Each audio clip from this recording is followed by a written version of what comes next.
Hi everyone, I'm Jaco. I'm your host for Forging Men, a place where iron sharpens iron. Today I have the privilege of having a conversation with a dear friend of mine, Sakkie. I'm trying to think, where did we meet? How did that happen? Um, Sure. That was way back when, God no? intervention, but I cannot Absolutely. remember the exact spot. But we've known each other for a while, and yeah. So I think what's so precious for me about our friendship is that I have a very small group of men that sits around my table, and you take a big seat there from the Wow. beginning, and so we've always been in a place where we could have great conversations, lots of vulnerability. And so, yeah, but you've also walked a bit of a journey with me. So you know a bit more of my story. So there's less pretending. There's but I don't know that there's much of a mask left when we're having conversations. And you've been such a encouragement in those spaces. So yeah, Yeah, wow. maybe you can let our listeners know about who you are a bit. Sure. Yeah. Happy, yeah, thank you so much for invited me. I cracked the knot to be here. So thank you so much for that. Yeah, we go back way when. I think it's probably about close to 12 years, if Krugersdorp not days. Sure. where we first met and heard about the Character Company, and I think that's where we started having a chat, and yeah, from there onwards, and yeah, what a journey it was up to here, and pretty much the same year from my side.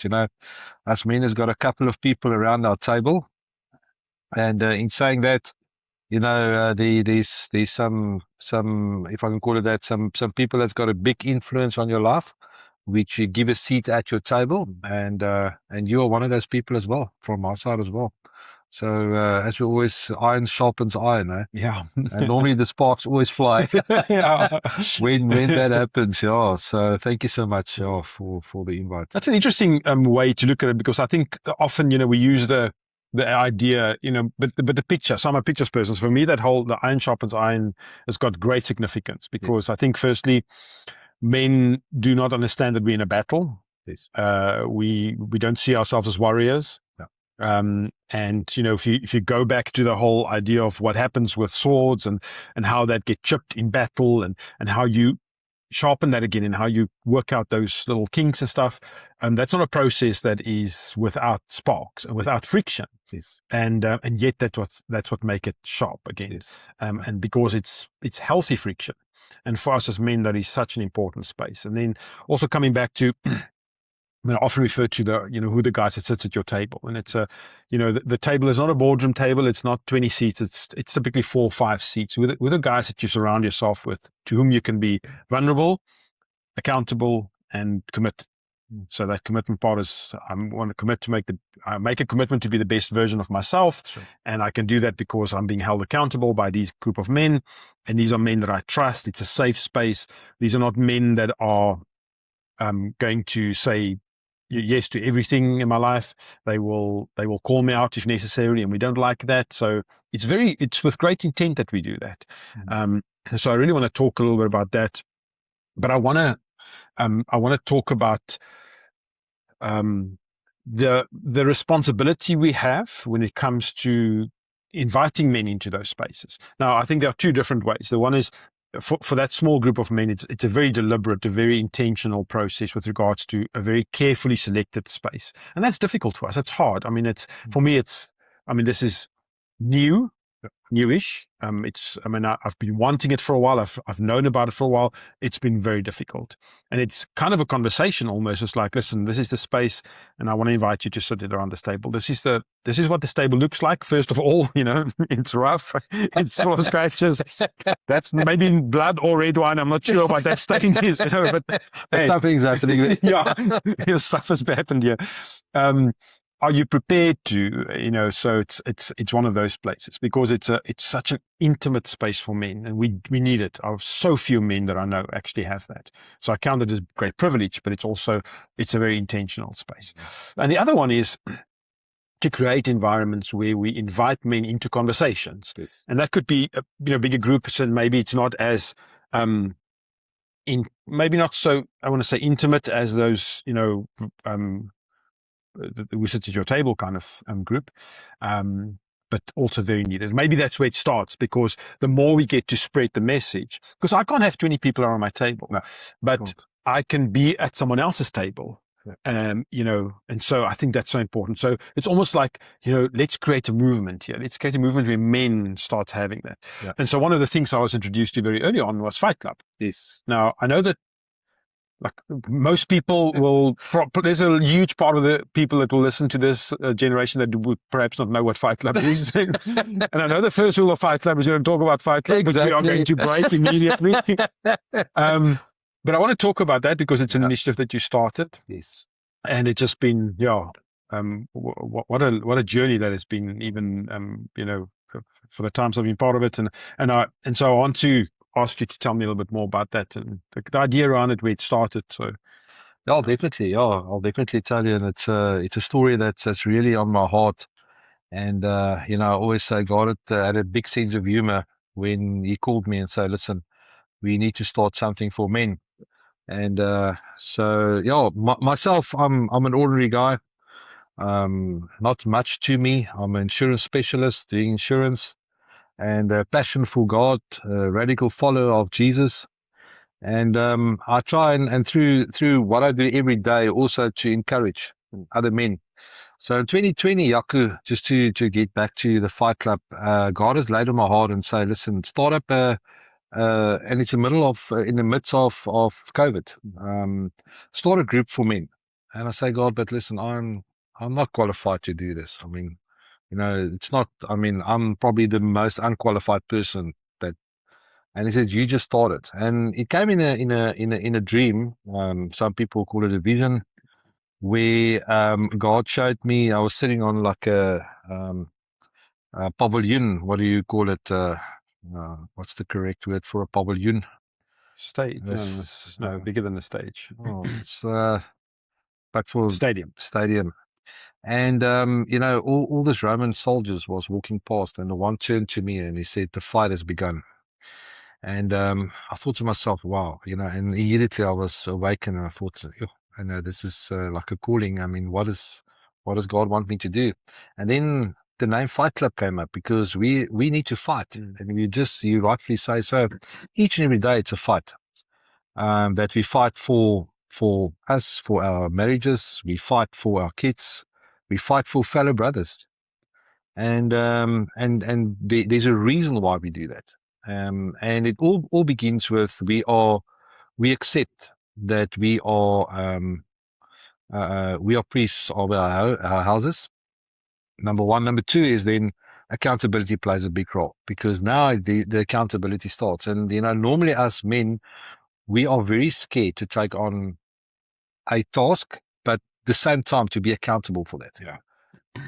We are just quick to talk a way out of it. And there's no one that really can keep us accountable. I always use the example and say, a true friend will tell you your gulp is whip. Yeah. He will tell you, listen, the zip is open. Another friend won't tell you that. Or a real friend won't tell you that. He will laugh with someone else. And the true friend will tell you, listen, just check it out. And I think that's where Fight Club plays a huge role. It's a group of men. We get together every Tuesday at 7:00, and we talk about, you know, what men talk about. And as you said, you know, rightfully in the beginning, you know, what happens on Fight Club stays on Fight Club. And people, just an opportunity for people to open up their hearts and become vulnerable. And become that person to say, listen, you know what, I've got a problem. Because if it's out in the open, someone can talk about it, and someone can give advice accordingly. And most likely you'll see on Fight Club as well, when people start talking about this, you know, automatically there's something that kicks in. It's a platform, all the praise to the Lord for this platform. But as men, is very scared sometimes to take on accountability and to be accountable for something, because we're quick to blame something else. We blame our past, we blame our current situation. And I think at the end of the day, Jaco, it's extremely difficult conversation, but yet it is so it could be so uncomplicated, you know. How does it become uncomplicated? Just by opening up your mouth and talk about it. Because in your mind, it seems like, I'm the only one that's sitting with a problem like this. Listen, everything is coming back to me. I'm the only one that's sitting with this problem. And when you go into groups like this, you quickly get to realize, but listen, there's other people with very similar problems or situations. So uncomplicated starts with being vulnerable. Vulnerable, absolutely. And that's where, to start a conversation. And I must say, it's find yourself a group. If there's any one tip that I can leave people with as well, is to get a group. Fight Club is one of the groups. Most likely, if you can anytime join us. I mean, we're not a enclosed group, and don't worry, we're not going to let you do some funny stuff on Fight Club. Some people just come in and put the cameras off and just listen. However, find yourself a group and someone that you can actually have a chat to, and that you feel that God has placed on your heart to have a chat to that. That's very important. Not to just open up yourself for everybody. Get that specific person where you can really share your heart with. And most likely, and the prayer will normally be that God will put that person on your path in order for you to actually have a conversation with, become vulnerable.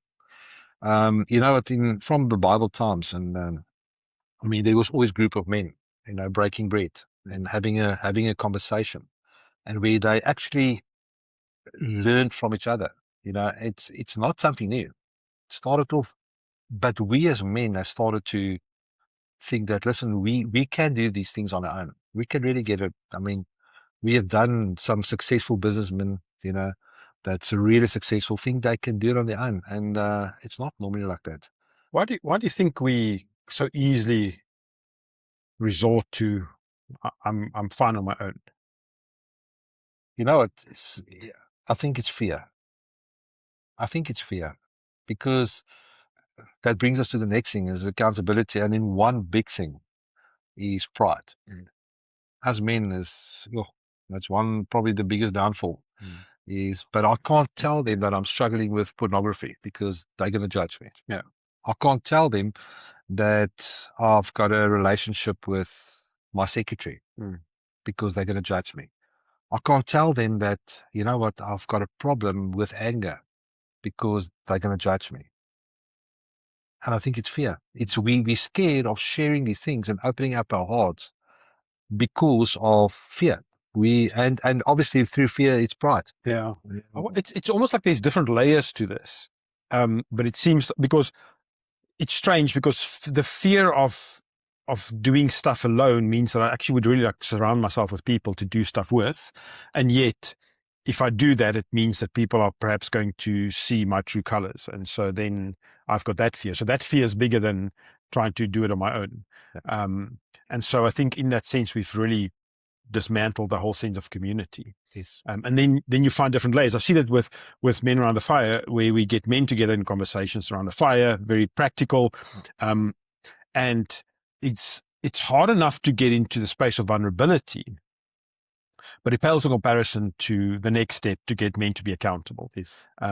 So, I think we are created as emotional beings, and yet we have come to a place where we have unlearned that. We've just been, it's not been modeled to us, so we actually don't want to engage in deep conversations. And yet when you create a space, men open up. They love talking, they love sharing, because there's a burden that comes off. It's a mask I take off. There's a lot of pressure that we walk around with, pretending we are someone that we're not, building relationships with other people that we are not, that they are not. And yet then there comes a place where I can share. It's almost like I can share certain things. I can share that I'm struggling at work, probably share that I've got a relationship with my secretary, probably share that I am, maybe struggling a little bit at home, but I'm not talking about the fact that I'm addicted to pornography. I'm not, I've seen that, like, men just wouldn't have conversations around sex, like sex in marriage. So I was in a space where one of the guys was intentional about starting that conversation. I was so surprised at how quickly that fizzled out. I engaged with him afterwards, and because I found it a fascinating thing that men would not want to talk about that, because it's again that space where and we often talk about that, you've got there's these conversations that you have with men that are so needed for you to be a better father, better husband, better partner, whatever, in spaces where you can't have those conversations. And so it's such a scary space. And so I think that fear and that pride, man, it's, yeah. You know, Jaco, while you're talking there, you know, something came up, and you know what? I overheard it this weekend when I listened to a teaching where the guy was talking about, and he said, you know what, in culture, there's no way, some cultures there is, but in most of the cultures, there's no way that a boy become a man. I mean, when is a boy becoming a man? I mean, there's not real Tom, okay, you need to do this or you need to do that in order for you to become a man. But when you become a man, as we call it a man, what is the responsibility of that man? What do we need to look at in ourselves? I think, you know, just while you were talking there, you know, the thing about generations through generations, the way we've been conditioned plays a huge role. Oh, yeah. Because we've been conditioned that, you know, build the bridge and get over it. You know, just get over it. I mean, there's no such thing. I mean, why do you want to cry now? I mean, real men don't cry. Why do you want to cry now? Come on, just get over it, and you know, tomorrow you'll feel better. You know, don't worry about it. Just get over it. And that we've taken to our kids. And I remember it's a generational thing, and we need to break that, because we need to have that conversation with your son at an early stage, to enable you to have a conversation with him then, not to have a conversation when he's going through his third or fourth or fifth divorce, or when he's getting to a situation where there's a problem that, you know, hy knyp die sekretaris about there. Yeah. So, but listen, but you know, we've seen it happening. And if we can break that, Jaco, it will eventually become taking accountability. And that's why it's called, you know, iron sharpens iron. Now, people that the viewers will probably know, as soon as you're looking at iron sharpens iron, there's sparks that flies. But we as men are scared to see that sparks fly, because it's sore. And when sparks fly, it's going to be sometimes uncomfortable conversations. And that we're we not need as to have. teachable as we would love to be, né? Yeah. In fact, it's a hard thing.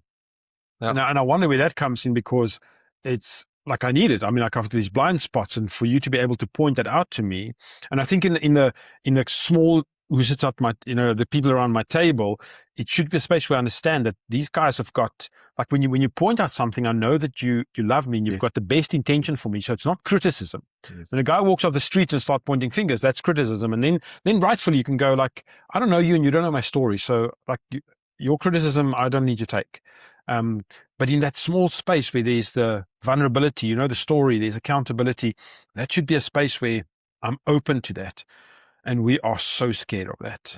And so much of that is perhaps just linked again to our identity or lack of identity, and our pride, and, you know, all of that stuff. And if we can get past that, again, the mask, and if I can just go like, this is who I am, as messy as it is, and you're still here, you're still sitting at the table. So, you know, we can get that change. I want to take a step back into the whole, so you know, we've got this rite of passage program at the Character Company where we take boys that are going to high school, and we do a rite of passage. And I heard about this years ago, and I actually did one with my daughter, and that was just phenomenal.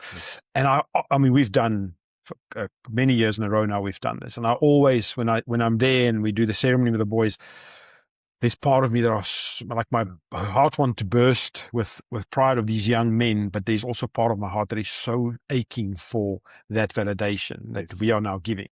And I think what's so important then, some cultures have got it right, but we have messed that up in a big way, because one of the things, and we've really tried to do that differently, is like that process of affirmation and invitation.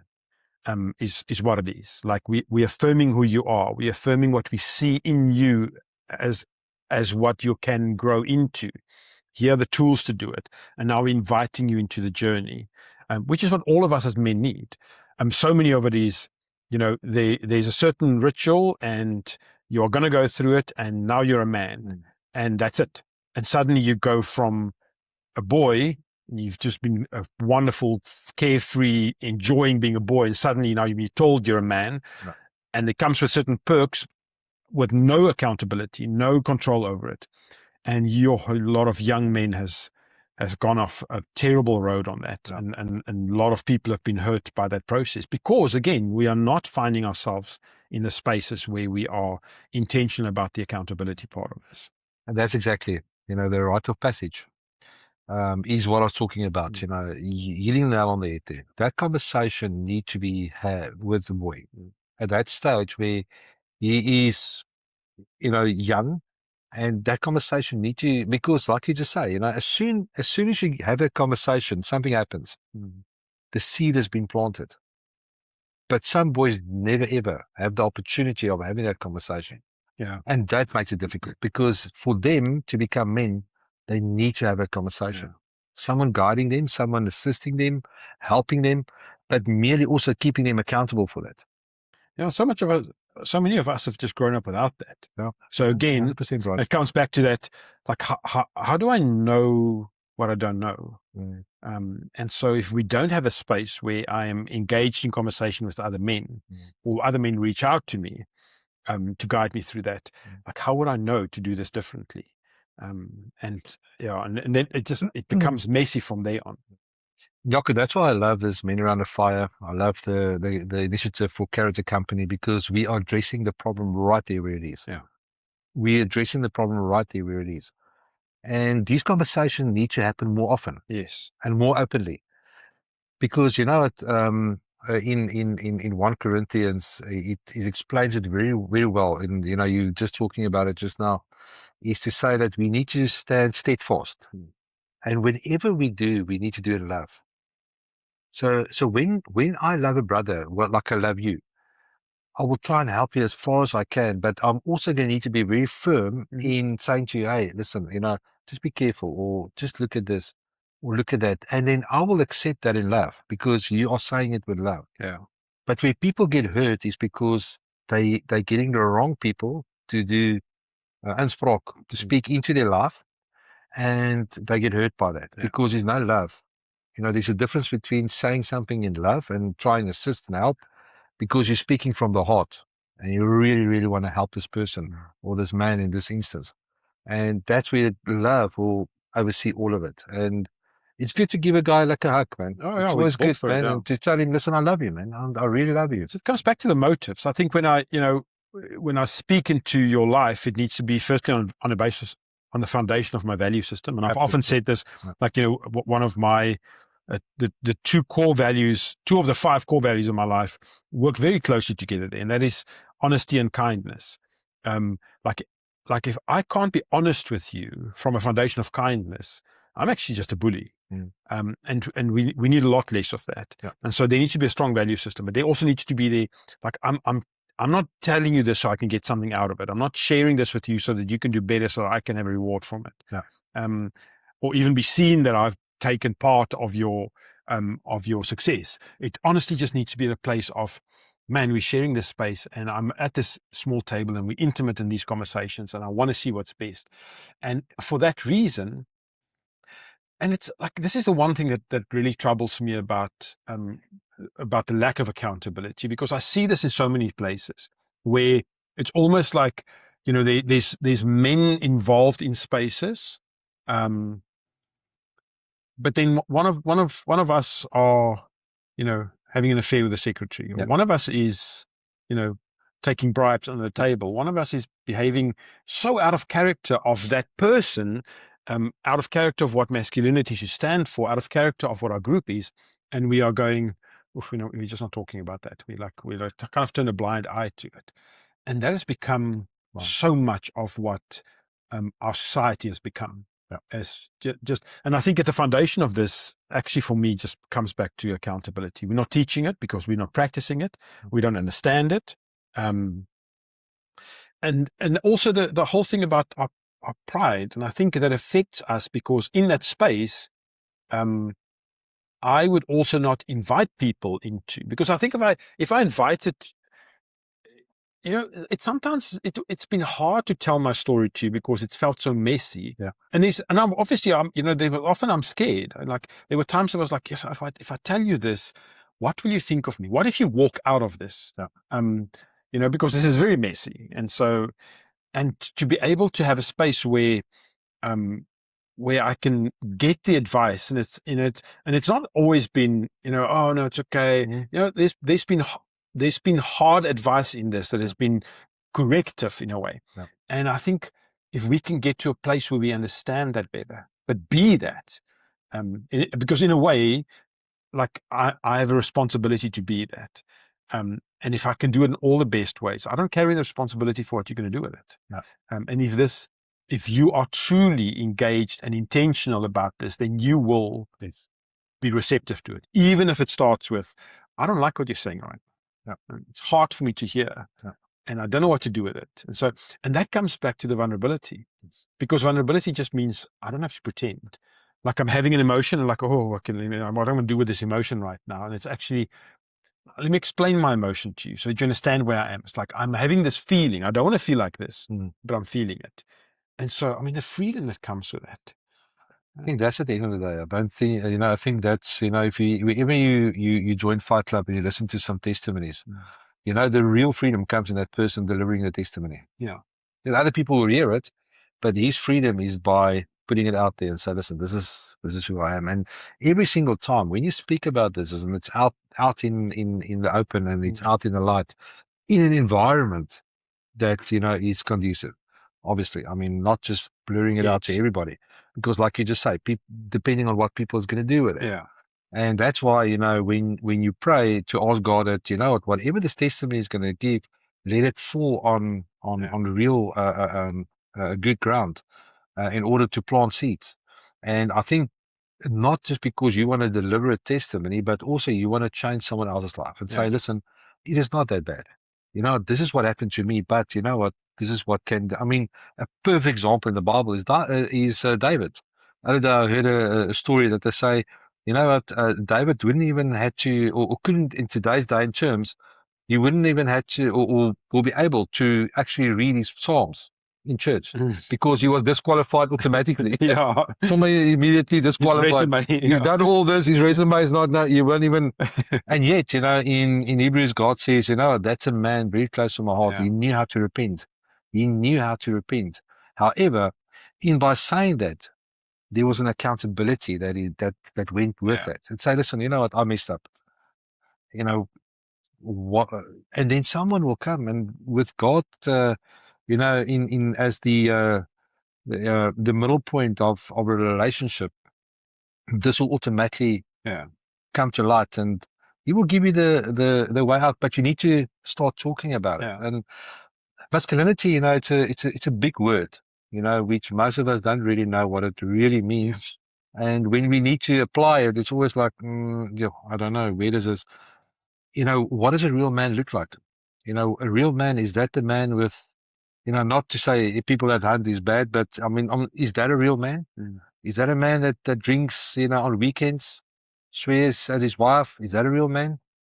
Muscles, gym, is that a real man? Sorry, I'm not saying that he's not a real man. No, but that's what society tells us. Is that what society tells you? Are we looking at Netflix and seeing, people sleeping around, seeing how many people you can sleep with? Is that a real man? No, it's not. The real man needs to stand up and say, listen, this is my values, as you just mentioned. That's what I'm looking for. And that's how we're going to get there. And I can be accountable, because you know what? If you don't, you need to be the best what you can. And in order for someone else to also rub off on you. I always say, they call it, iron sharpens iron. But if you are blunt, there's nothing going to happen. Nobody's going to sharpen from you. You need to be sharp, and in order for you to sharp as well, someone else to sharpen against you. But we've got an accountability towards other men as well. It's not just, and we need to get some ways in order for us to start this conversation. And hence, once again, going back and commend you on, the men around the fire, because I was on a couple of men around the fire, and wow, let me tell you, every single time when I'm there, something just happens, and things just starts by speaking and listening to some people. I think on the last Men Around the Fire, what really impacted me was the people's different stories. The gentleman that was speaking about that he goes into Delft, and he never knows if he's going to come out alive. Man, oh man, that is a real man. But he's going there to go and look and help other people. That's what he's going to do. That's what his purpose is. But yet he says he doesn't know if he's going to come out of it. Now, that is someone to commend. Say, listen, that is a real man. Because he knows that he can only do it by the power of God and by grace. It's so, I think there's such a big pressure on us by society on answering the question that we actually walk around with, because I think it comes back to identity and the lack of identity. Perhaps it's like, what makes me a real man, because it's never been affirmed. So it's not like it's never been part of my journey. So what does it look like? So it must look like this, it must look like that. And so, I mean, if you just look at the billboard, it must be fancy clothes, nice car, attractive girls on the arms, six pack, all of that in healthy measure, except the two girls, would be, that doesn't make you not a man. No. It is what we're chasing after. Yes. That's what becomes so dangerous, because there's not an holistic approach around this. There's not I'm not holistically looking after body, mind, and soul in the process, and because that just doesn't seem acceptable. And so I'm searching for all these things. And unfortunately, if I search in the wider society, the picture is either going to be, okay, that guy's successful because he looks a certain way, he's built a certain way, he's got he sleeps around with, however many girlfriends, and different person every night, or so that must be success. So let me chase after that, which is impossible, because the reason why it's a movie, it's because it's not real. Correct. And yet that's what I chase after. And so I don't connect to the foundation to go like, okay guys, well, what does this look like?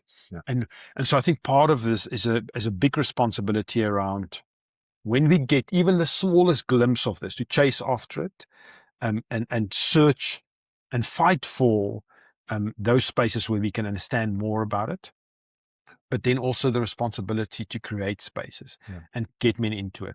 But then it's that process of going to the accountability part, because our society desperately needs that. Our young people need to see that modeled, and we need to start living it, because that is hard.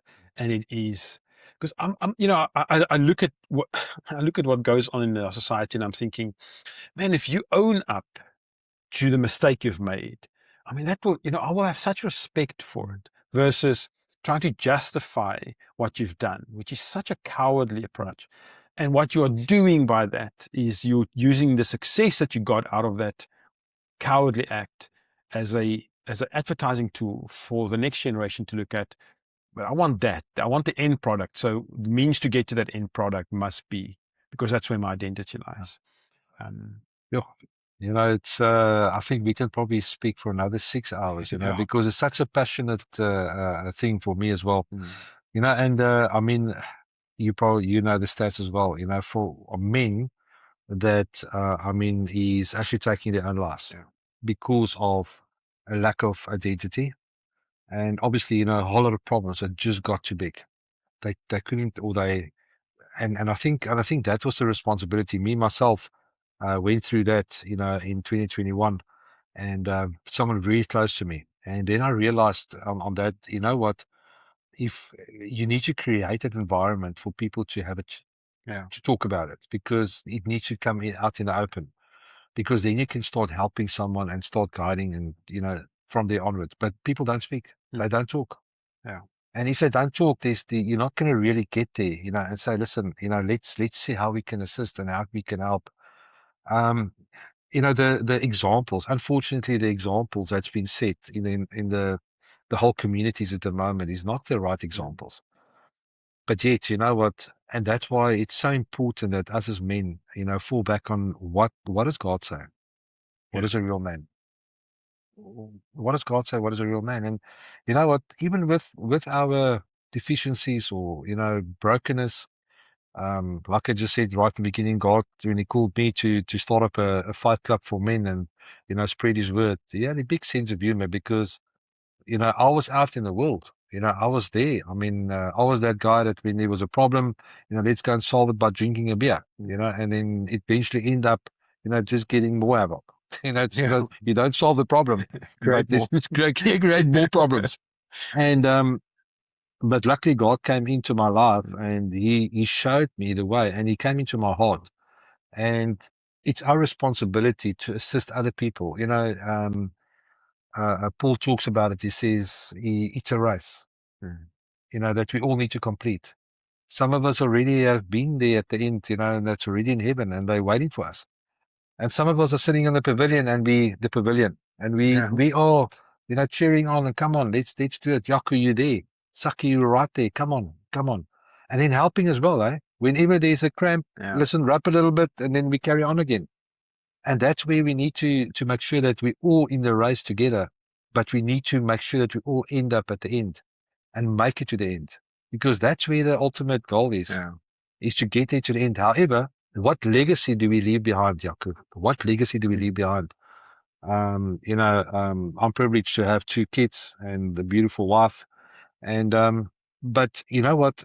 Sometimes when it's all by the grace of God that I had this, or that I've been given this. But when I look at my son, I look at my daughter, and I think to myself, listen, my daughter specifically, I mean, I want her to marry someone one day that will look after her. But what does she see when she sees me? Yeah. Because they say a daughter most likely will marry someone very similar to the dad. Mm. And if this dad's on this call, on this, and you're not the best version of yourself, you better change it very quickly, because what does your daughter see? Will you let your daughter marry someone like you? Yeah. And it's a very it's an uncomfortable question, because the immediate answer will go, yeah, for sure. I mean, why not? Think about it. Yeah. Think about it. And the same with my son. One day, one of the people's daughters will most likely marry my son. What would you like to have in a son-in-law? Because he will get the example again from dad. Yeah, but dad does this. And hence, that's why, Jaco, once again, I think it's so important that we support people like the Character Company, Men Around the Fire, because this is people because remember, all of us don't have it. Yeah. And for those people that don't have it, let's help them. And let's give them that opportunity. Give them that talk, because contrary to popular belief, if you've got a daughter or a son, you're going to be marrying someone that's without a father. Yeah. Statistically, the chances are very high. And how would you like to have a look at that picture? So let's, what I heard it extremely, and I don't know if this is in line with what we're talking about, but how many people does it take to change, history? It takes one person. Start with you. Yeah. Change within you. It's in your environment where you are. Make a change there. Love your wife, love your kids, show them, give them the heart of God, show them what the heart of God is all about. And then the rest will follow. And if you're not there yet, and you have struggled along the way, there's time to recover.